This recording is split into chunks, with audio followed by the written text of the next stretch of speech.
Hi everyone, Sam Pearson here. One of the skills you will need as a tabletop games designer is technical writing. And in this video, we're going to look at how you can hone your technical writing skills. But first, I would like you to look at a rule and see if you can spot what's wrong with it.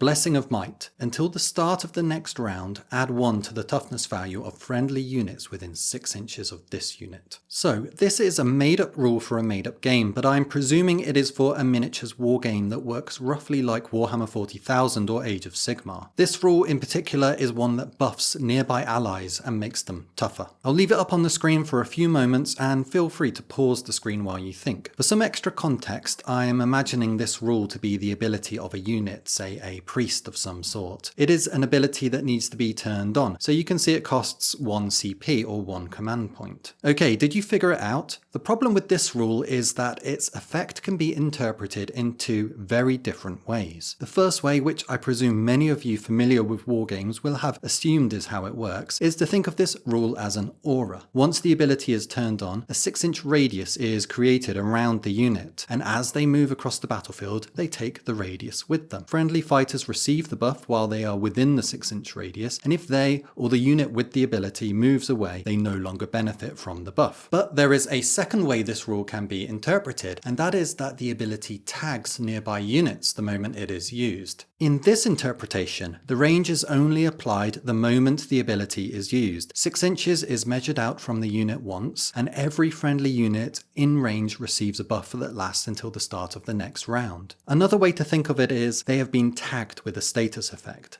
like when a Pokemon gets poisoned and you get sad, but in this case it is a positive effect, they get tougher. Under this interpretation, the tagged fighters keep the buff regardless if they remain within 6 inches or not of the one who used it. Likewise, after the ability has been used, it doesn't matter if the unit who used it moves within 6 inches of other friendly units. The effect has already been resolved, the moment has passed, and those new units won't receive the tag. So, one rule, 2 interpretations, an aura or a status tag. Which one is it? Well, it's both, and while you might get lucky and find that all of the players of your game presume one interpretation rather than the other, that gets thrown into disarray the moment someone clocks the second interpretation. This rule can be interpreted in 2 ways. It is ambiguous, it lacks precision, and that's what makes it an example of poor technical writing. Okay, we'll look at how to fix this rule in just a moment, but first I have another passage of rules I want you to look at. This time they are not made up, but from a real game, Mordheim, released by Games Workshop in 1999. We're going to look at a passage from this book, but before I do so, I want to apologise for throwing Mordheim under the bus here. I kind of did so in my last video too, but don't get the wrong idea, I absolutely adore Mordheim. The passage reads, moving. During their movement phase, models can move up to their movement rate in any direction. They may move, including running and charging, up and down ladders and stairs and over low obstacles such as barrels, boxes, etc. In normal circumstances, models don't have to move their full distance or at all if you don't want them to. All exceptions are explained later and invariably involve either charging or compulsory moves. Running. The normal movement value of models represents a warrior moving at a fairly rapid rate, but allows time for him to aim and shoot a weapon and generally observe what is going on around him. If you wish, a model may move much quicker than this. He can run. A running warrior can move at double speed, for example 8 inches rather than 4 inches. Note that running is not the same as charging, as it does not allow your model to engage the enemy in hand-to-hand combat. Okay, so these rules read quite differently to modern rules. They are a lot more laid back and chatty, which I kind of like, but there is a problem here. Can you spot it? The passage uses 3 different phrases to refer to the same thing: movement rate, movement value, and speed. And worst of all, none of these terms are actually the correct term, which is movement characteristic, defined literally 3 pages before this one. What we are seeing here is a lack of consistency. Now in this instance, it's not detrimental. Players can probably figure out what it means, but there are times where inconsistency like this will create big problems for you. Let's look at an example of that, one which I was directly involved in from Age of Sigmar 2nd edition. Did you guys play this edition, by the way? It was a lot of fun. So we are going to compare 2 rules from Age of Sigmar. The first comes from a book earlier in the edition, the Blades of Khorne battle tome. This rule is an artifact of power, which is Age of Sigmar's fancy term for a magical item. It is called the Halo of Blood and reads, the bearer fights at the start of the combat phase before the players pick any other units to fight in that combat phase. The bearer cannot fight again in that combat phase unless an ability ability or spell allows it to fight more than once. Now let's look at another rule. This one comes from Battletome Cities of Sigmar, which is a book I wrote. I had lots of fun writing this one, by the way, and it's amazing to see how far Cities of Sigmar have come since those early days. Aren't the cogforts just the best thing ever? This rule is a command trait, which is an ability you can give your army's general, and you have a number to choose from. This one in particular is called Swift as the Wind, and reads, this general can run and still charge in the same turn. In addition, this general and their mount fights at the start of the combat phase. Full stop. So both of these rules have an effect that lets a unit strike first. These rules crop up a lot across this edition, and they are always worded in one of two ways. Either the bearer fights at the start of the combat phase,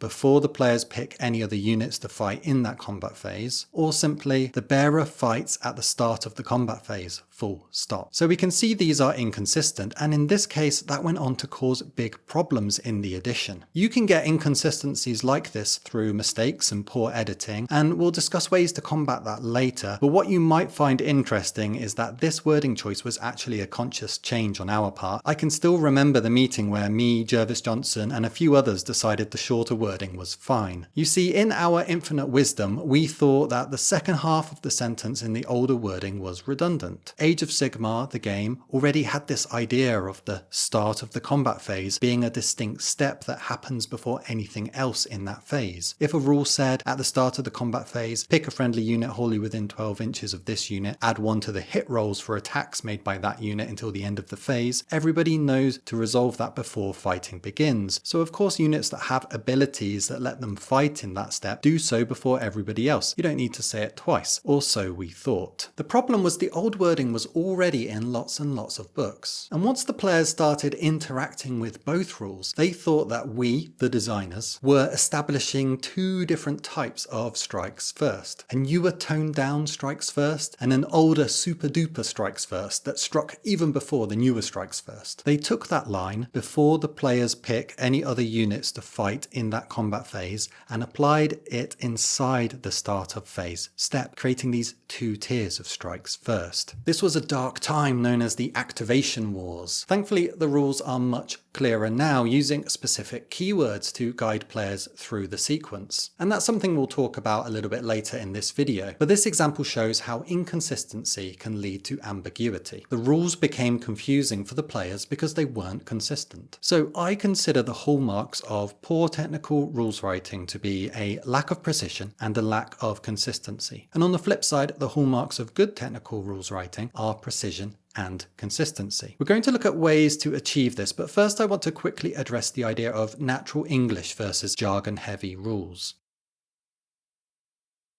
So this describes two distinct ways to write tabletop rules, but think of them as either end of a spectrum that every rule set falls upon. You don't need to choose one or the other. Your rule set will fall somewhere onto this spectrum. Natural English is a sentence in a rule book that could be roughly understood by any English speaker, although they might need a little bit of additional context. It follows standard English grammar and uses words in a way that isn't awkward or detached from their meanings in day-to-day use. Jargon, on the other hand, is specialized terminology created for your game. This can be shorthand, acronyms, keywords, or turns of phrase that have a specific meaning applied to them. Now, when I say jargon, I should stress I don't mean that in a negative way. As you'll see in a moment, even though I favor a more natural English approach, I still like to use elements of jargon to help improve my technical writing. Things like keywords, for example. Alright, let's look at an example of both ends of the spectrum to help frame this discussion. And one example I love is Fireball from Dungeons and Dragons in the current 5th edition and also its previous iteration in 4th edition. So here they are both upon the screen, and they do roughly the same thing, but they are both written in very different styles. 5th edition is over here on the left, and it focuses more on natural English, although it does have some jargon in it. For example, VSM. If you don't play D&D, you won't know that this stands for verbal, somatic, and material, which in turn means to cast a spell you need to be able to speak, you need to have one hand free to make motions, and you need some materials, in this case a tiny ball of bat poo. I think apart from that, a player new to role-playing games could read this and get a pretty good idea of what the spell does. On the other hand, if you've never played a role-playing game, the 4th edition version probably looks like it's written in ancient Greek, employing a much more jargon-heavy style. But which approach is better from a technical aspect? Well, that's a bit of a trick question. Both of these approaches can be used to write rules to a high technical standard. Both of these editions of D&D are rule sets I admire for different reasons, and it's also certainly possible to write rules of a poor technical standard with either approach as well. So which should you use for your game? Well, some of this will fall to personal preference, but I also think you should weigh up the pros and cons of each and try to decide which is best for the game you are designing. The biggest advantage of a jargon-heavy approach is you can convey a lot of complex information in a short and compact space. Once players have learned the jargon, they can digest the information at a glance and work out difficult interactions with ease. This is why complex tabletop games such as Magic the Gathering are built on this sort of rules language. But it also comes with some significant drawbacks. Firstly, it can be very difficult to parse, especially for young or inexperienced gamers. As mentioned, any of you watching now who have never played D&D, you probably can't make heads or tails over what the rules are telling you here in the 4th edition variant. Secondly, and this is maybe a personal preference on my part, but it can have a lot less verisimilitude. And here I'm not talking about the flavor text, you can see the 4th edition variant has some. For me, it's things like the spell having a range of 150 feet rather than 20 squares, or that the area of effect is a sphere 20 feet in radius rather than being burst 3, which means it covers a 3x3 grid. So every rules writer's personal preference is going to fall somewhere slightly differently on this spectrum. And every game is going to have different needs. But no matter your personal preference and where you decide to put your game on this spectrum, it is very possible to write to a high technical standard. If you're more of a fan of natural English like I am, you will need to decide where you draw the line. When do the sentences begin to lose their beauty in your eyes? And when do the rules start reading more like patch notes for a video game and less like a portal to another world? That line will be different for everyone. Okay, so that was a quick primer on natural English versus a more jargon-heavy approach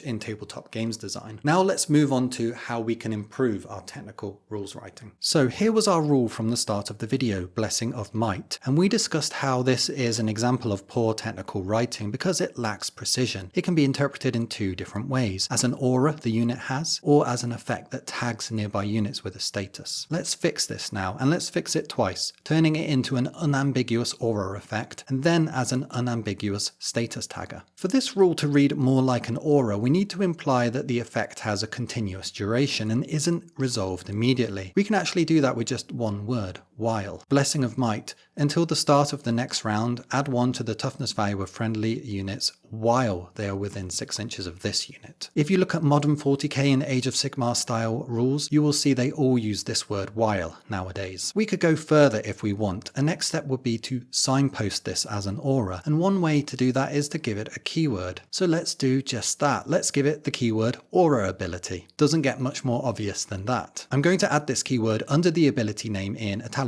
and it serves two purposes. Firstly, it helps the reader understand what sort of ability it is at a glance, which is called signposting. Secondly, it adds something I like to call a lever. Now that we have a keyword here, we have a hook that we can use for rules interactions elsewhere. For example, I could have a magic item that turns off aura abilities used by enemy units. The Pendant of Nullstone. Enemy units cannot use aura abilities while they are within 12 inches of this unit. Let's try another approach now and create the status effect variant of this ability. A good starting point here is to give the status effect a name. Earlier on, I likened this sort of ability to when your Pokemon gets poisoned, and so, like with the word poisoned, I need a name for the status the unit will gain. As it makes them tougher, I'm going to call the status Indomitable, and change the name of the ability to Indomitable Will to suit. I've italicized the status effect to draw the eye and indicate here that it is a kind of jargon or gameplay term. In fact, it seems that in this game, anything in italics is a keyword, so the target gains an indomitable keyword for a limited amount of time. You could use italics or bolding to denote keywords, or something else, a square bracket, keywords, for example, or a different font entirely. In Age of Sigmar, we had a special font, keyword bold. Any of these are fine as long as it is consistent. Personally, I prefer a less intrusive formatting, so italices it is. Now, reading this rule, I think it still reads a little like an aura. Would you agree? To remedy that, I'm going to change the wording of the first sentence to read each friendly unit instead.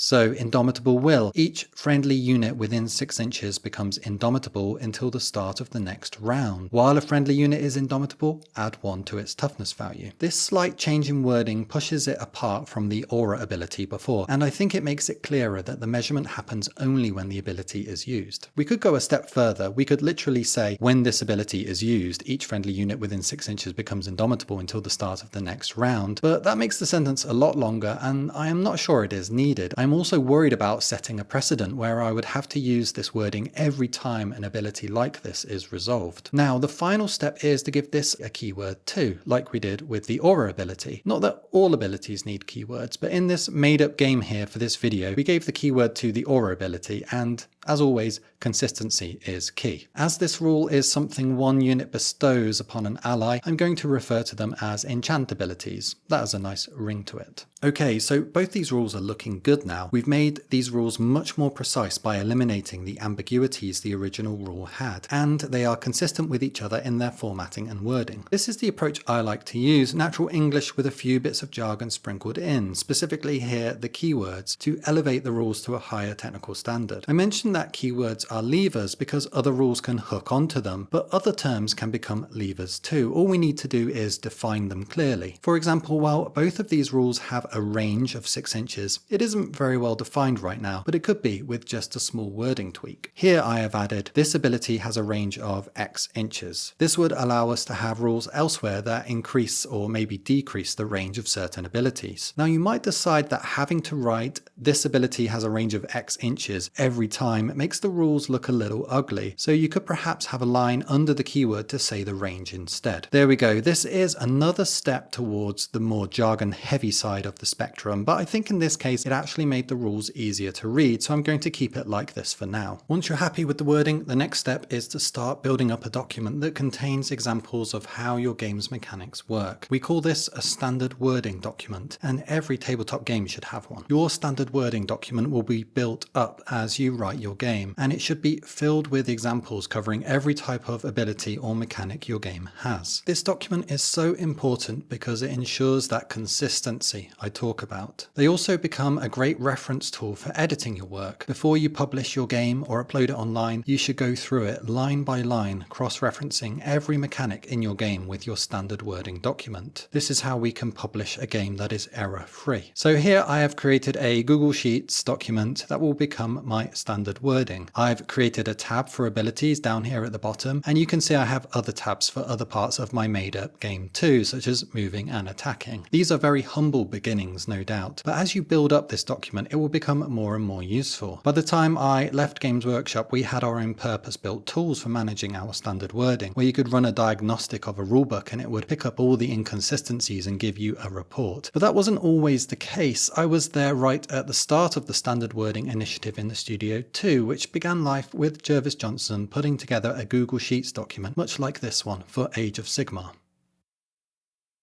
Okay, in the next part of the video, I want to give some very real, practical tips on common inconsistencies and ambiguities I often see in rule sets that I am peer reviewing. So if you're working on your own game, this should make an excellent checklist for you to run through at the start of your editing process. Some of these will be very wargame specific, but others will apply to all sorts of tabletop games. First up is pick, select, choose. These are 3 words that all mean the same thing, but do not keep alternating between them. Instead, pick one. Or choose one. You get the idea. Interesting fact, so I've written books for both 40k and Age of Sigmar, and one of the big differences between them is Age of Sigmar always says pick, never choose and never select, whereas 40k always says select, never pick and never choose. Pick a friendly unit is a classic start to any Age of Sigmar rule. The 40k equivalent would be select a unit from your army, although this will be changing slightly in 11th edition to select a friendly unit instead, as 40k adopts the same friendly and enemy terminology. Why the difference difference between pick and select? Well, Jervis Johnson preferred pick for Age of Sigmar because it was shorter. Robin Crudis, who is the architect of modern 40k rules language, preferred select because it sounds sci-fi. I think both of these are pretty good reasons, so either is fine for your game, just be consistent. Open up your game file, hit Ctrl F, and search for these three words: pick, select, and choose, and then standardize them to your preferred choice. In the same vein, you should pick either can or may. Do not flip-flop between them. Does your game say this unit can run and charge in the same turn, or does it say this unit may run and charge in the same turn? Both 40k and Age of Sigmar use can. Specialist games use may, from what I remember.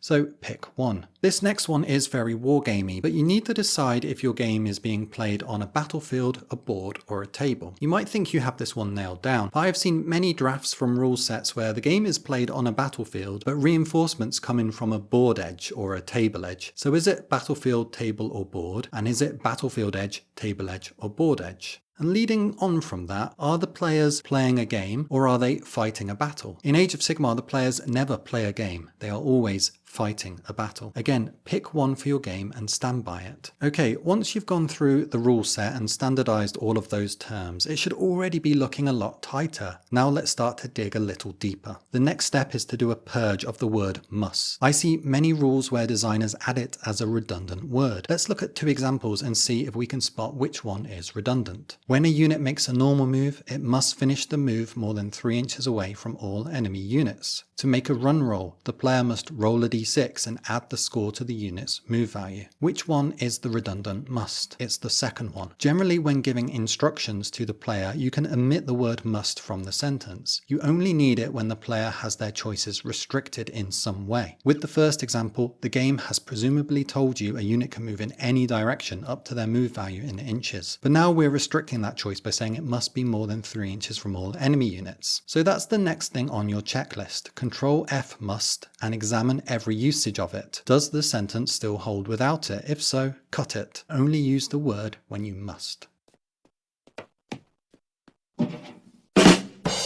After that, the next thing I suggest you drill into is who has agency in different levels of your game? The players, the armies, or the units? And make sure it is consistent and makes sense. What am I talking about? For example, your game might say the player rolls a dice. That is giving the players the agency. Or it might say the unit makes an attack. That is giving the units the agency. With this one, I personally wouldn't go all in one way or the other. In that way lies madness, in my opinion. Specialist games at Games Workshop puts all agency onto the units, and it arises in some really weird wordings, in my opinion. This is a rule for Rodney Roachbait from Blood Bowl. Catch of the day: once per half, if Rodney is standing and begins his activation within 3 squares of a ball, which is on the ground, he may roll a d6. On a 1 to 2, nothing happens. On a 3+, Rodney immediately gains possession of the ball. Personally, I think it reads really weirdly to talk about models or miniatures rolling a dice. Rodney is not rolling any dice, he's got his hands full, look at him. But on the flip side, giving all the agency to the player can be weird too. In 3rd edition Age of Sigmar, the agency was placed onto the player in all cases, and it resulted in some odd turns of phrase. If you have a copy of it, take a look, and you will notice that it is never the units that move or attack, it is always the player. For example, attacking reads, when you shoot or fight with a unit, you make attacks with the weapons the models in the unit are armed with. That also sounds odd to me, so I prefer a mixed approach. The players roll dice, the players take turns, but it is the units who make attacks and the units who make moves. Let's not go insane over this. If you do go for a mixed approach, you can pass agency from the player to the unit by doing something like this. Movement phase. In the movement phase, the player whose turn is taking place can pick friendly units to make moves. When a unit makes a move, it can either make a normal move or a run move. However you decide to dole out agency, consistency is again the key. For example, an interesting one might be victory points. Do your scenarios say, at the end of the battle, the player with the most victory points is declared the winner? Or do they say, at the end of the battle, the army with the most victory points is declared the winner? Whichever you decide, you should firstly make sure all scenarios follow the same wording, but also any other instances of victory points are consistent too. For example, talking about objectives. Okay, the last thing I want to talk about in this video is what should we do when the rules are getting too complicated, and how can we keep our rules easy to understand? One of the problems with pursuing precision is that the rules tend to get longer and longer and longer as we add lines and caveats to try and remove ambiguities. But in some cases, this can lead to rules that are very, very long and quite difficult to understand. So here are some tips on how to make overly complicated rules easier for your players to digest and comprehend. The first is to coin game terms for certain words or phrases. For example, in 2nd edition Age of Sigmar, when the standard wording for the game was still in its infancy, we embraced insanity a little bit and decided that if the rules asked the player to draw a line between 2 points on the battlefield, say between 2 models for example, the rules needed to instruct the player that the line was A, imaginary, not real, B, it was straight and not curved, and C, it was exactly 1 millimeter wide. These were all attempts to make the rules more precise and resolve pedantic questions we would get asked in FAQs, such as does the line need to be straight, how wide is the line, etc, etc. But it led to a very unsightly turn of phrase: draw an imaginary straight line 1 millimeter wide. You would see this rule everywhere. If you played 2nd edition, I apologize for how many times you must have read it. Roll around to 3rd edition Age of Sigmar, and we were so sick of having to type this out, we wrote in the core concepts at the start of the rules that if a rule ever tells you to draw a straight line, it is imaginary and 1 millimeter wide. So this is an example of creating a game term, and to set it up you need only write the definitions somewhere else in the rules. In 3rd edition we included it in the core concepts, but for 4th edition we added a glossary of game terms and definitions at the back of the rules and we placed it there. I would recommend you do the same. You don't want to clog up the start of your rules with too many of these, so a glossary to contain them is a great solution. What I like about game terms is they help keep the sentences short and easy to understand for newbies and for reading at a glance, but they still provide the technical precision for those who need it. For example, let's bring back that movement phase example from a few moments ago. Here I said the player whose turn is taking place, which is quite a few words. I could instead define a game term of the active player. Here we go, active player, the player whose turn is taking place. Now I can update the rule to read movement phase. In the movement phase, the active player can pick friendly units to make moves. That definition for active player will eventually sit in a glossary, but for now I create a new tab on my standard wording document and begin populating it with my game terms. The next tip is bullet points. Let's look at this example rule. Pick a visible enemy unit within range and roll a d6. On a 4+, inflict d6 damage on that unit. In addition, that unit is staggered until the start of your next turn. While a unit is staggered, subtract 1 from its attack rolls. So this ability is built using the same conventions we established for our made-up game earlier this video. The problem here is it has 2 effects: a damage effect and a hex effect. And because of the dice roll, this has created an ambiguity. Does the hex effect require the dice roll to be a 4 or more, or is it just the damage effect? It is unclear. If the answer is no, then we can make it clearer by flipping the 2 effects around as such. But if we want the 4+ roll to apply to both effects, we can use something like bullet points to take away the ambiguity. Pick a visible unit within range and roll a d6. On a 4+, 1, inflict d6 damage on that unit. 2, that unit is staggered until the start of your next turn. While a unit is staggered, subtract 1 from its attack rolls. Okay, I have one final tip for these complicated rules, and this one applies to rules that suffer from what I like to call, what on earth is this rule talking about? So the sort of rules I'm thinking about here are usually rules that arise late in a game development process. And that's usually because you found an odd interaction during playtesting that you need to stamp out. And so you latch another paragraph onto the rule, or some extra caveats onto the rule to stamp out that ambiguity. But for people without that context, they don't know what that extra paragraph is talking about. It ends up making the rule very, very, very difficult to understand. Let's look at an example which comes from a real game, Warcry 2, which I was the lead designer for. Here we're looking at how intervening pieces of terrain such as walls, which Warcry refers to as obstacles, how these terrain pieces provide cover to the target. It reads, to determine if a target fighter is in cover due to any obstacles, draw an imaginary line between the closest points of each fighter's base. For rules purposes, the line is considered to be 1 mm millimeter wide. If the line passes through an obstacle, the target fighter is in cover. You can see here I wasn't listening to my own advice of coining a game term for a straight line, but other than that, the rule seems fairly straightforward. Draw a line, and if it goes through an obstacle, the target is in cover. Nice and simple. But then we have a caveat in the paragraph below. It reads, if the fighters are more than 1 inch away from each other, do not count parts of obstacles within half an inch of the fighter making the attack action. If you're scratching your head wondering why this extra paragraph is in there, you are not alone. During playtesting, I kept seeing puzzled expressions as players read this rule. So this is a prime example of what on earth is this rule talking about? Can you figure out why I needed this exception? The reason is the simple cover rules above, drawing a line between the two bases and seeing if it passes through any terrain. These rules mean that if an archer is standing behind a wall, they will give cover to everyone else they shoot at on the other side, which of course is very unintuitive. Being behind a wall should put you at an advantage, not a disadvantage. So what I did was add some context to the bottom of the paragraph to help the players understand. At the end, it reads in brackets, this represents fighters that have weapons with a longer range being able to aim around corners, through gaps in nearby terrain, and so on. So that's the basic principle of this tip. When there is a dense rule that makes little sense if you don't know what it is addressing, provide some context. Tell the players why the rule is there.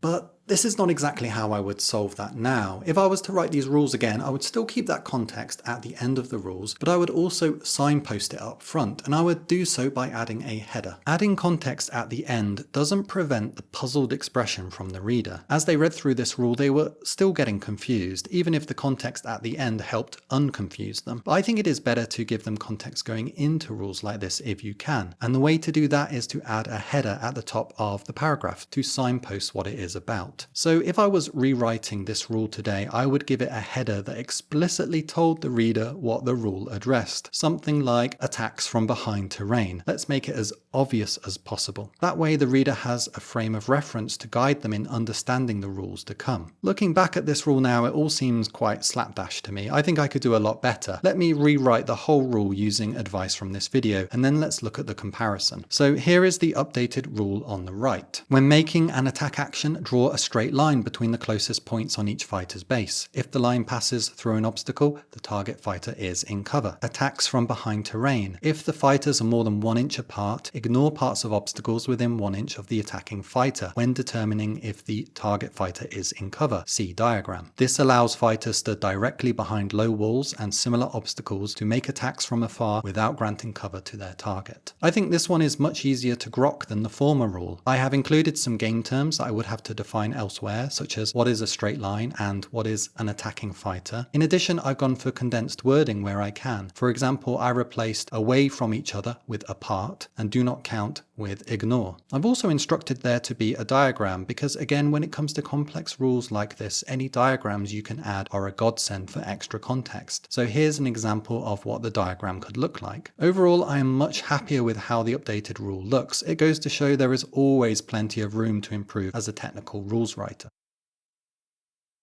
Okay, that's it for this video. I really hope you found this useful. I tried to fill it with as many practical tips and real examples as I could. Now, technical writing is an absolutely massive topic, so if there is a specific area you would like to see me explore next, please let me know down in the comments below. I'd love to do more videos on the topic in future. And if you enjoyed the video, please give it a like and a hype. It goes a long way to supporting the channel, as well as subscribing if you haven't already. I wanted to finish this video quickly with an update on my game, Black Death City. So the original goal was to have a playtest version out by the end of this month, June. And I am really close to realizing that goal. It's just a little bit too much work to get it all done this month. So the current plan is to try and get something out in July. Stay tuned for more updates. For the playtest of Black Death City, I've not just been working hard on the rules, but also on the art pieces that are in there as well. Recently, I've been trying to develop my rendering skills. So Skelly Bob here, the mascot of the channel, who I drew around a year ago, got a fresh lick of paint. I even finished off that spear for him finally. For me, it's really important not just to have the rules in the playtest, but also the feel of the game through things like the art and the graphic design. Of course, it's going to be be mostly white, and that's to help with home printing, but I don't think that a playtest document should have zero flair. I've talked before about how important I think presentation is in tabletop games design, so I think you should always put the effort in, even for a playtest version. So my evenings have been spent drawing art and trying to finish up some of the earlier pieces that I've been working on, and my days have been spent grinding away at the rules, trying to make them as polished as they can be. Here's a sneaky peek up on the screen for you now. So we're nearly there, I just need a little bit more time, so hopefully by the end of July I'll be able to get it ready. In the meantime, it's summer, the sun is out, the World Cup is on, and also 11th edition 40k has just dropped, so there's loads of fun stuff to keep you occupied. I worked in the studio on 11th edition actually, not as a rules writer, but as a product developer. I think it'd be fun to do a video on that at some point. Let me know how you're finding 11th edition down in the comments below. For me, I plan to get my Blood Angels onto the battlefield soon. Okay, that's it for this video. Thank you for watching, and until next time,